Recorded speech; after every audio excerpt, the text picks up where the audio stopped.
Hi guys, magluto yung anak ko ng adobong manok guys. Kaya galing nila sa simba, sa church, ayan. Pinapaluto siya sa church guys.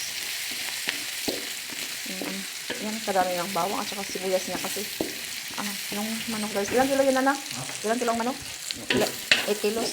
8 kilos lahat yung manok guys. Oyster sauce. Dagdagan niya oyster sauce. Iubos mo na lang yan.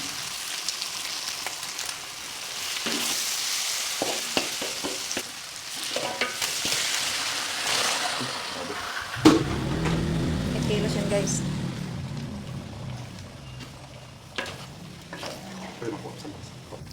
Pakulo mo muna yan. Lagay mo na nga tuyo muna para yung lasa maanton. Ngayon may kalamansi. Kalamansi. Wala. Ayan guys. Luto na guys yung adobo ng niluto namin guys. Dadali na yan sa church guys. May party sila. Yung anak ko guys. Ayan. Luto na yan siya guys. Ano tawag ito?